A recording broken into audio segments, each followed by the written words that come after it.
It's going to be a fantasy address. The border's really not open.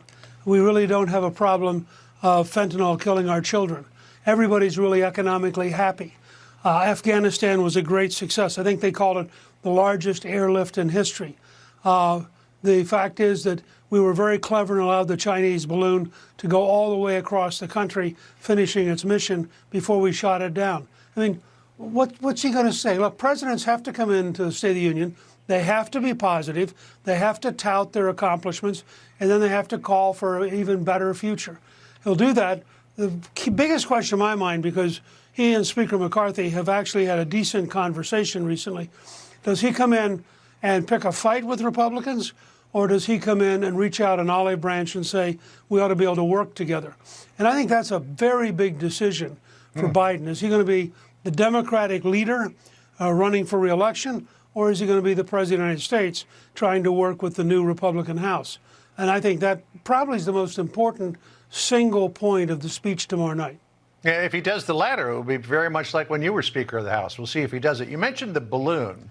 Well, and even though the president apparently gave the authorization to the military to shoot down the balloon days before they actually did it, he wanted to allow it to transit the entire country before they took the shot, which you see on the right-hand side of the screen, which led Senator Tom Cotton to say this to our Shannon Bream yesterday. Listen here. What began as a spy balloon has become a trial balloon, testing President Biden's strength and resolve. So, again, his strength and resolve is tested, just as we saw, as you mentioned it, during the Afghanistan pullout, the buildup to the invasion of Ukraine.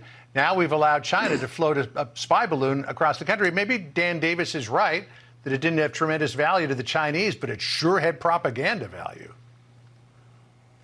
Well, not just that. I mean, first of all, these balloons are extraordinarily dangerous because you could put an electric magnetic pulse weapon on them, float them across, explode them where you want to. I mean, we have no idea what the Chinese are doing, and it was a huge risk to allow it. But there's an internal question here. When the military learned about it, apparently there's a 3 or 4 day period where they don't tell the president. When the president learns about it, he says, shoot it down. And the American military says, you know, you're not really the commander-in-chief. You're kind of a suggester-in-chief, and we're not going to do it. And so if you believe the White House, the president on Wednesday ordered it to be shot down, and the American military just ignored him. That's pretty extraordinary if true.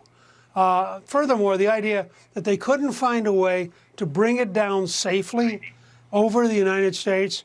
There was a very funny thing in Babylon Bee where they said, first the balloon accomplished its mission, then I had it shot down. That sort of captured where we are. Why would you let a Chinese balloon go all the way across the country, including over many of our most important military bases, and only then, after it's all done, bring it down, and then bring it down in such a way that now they're having to go out and try to find it in the ocean? I mean, we had plenty of capacity to scoop that balloon out of the air. We used to do it all the time with satellite photographs back before you had electronic transmission. We'd have planes that would go out and actually capture the capsule that had the satellite spy material.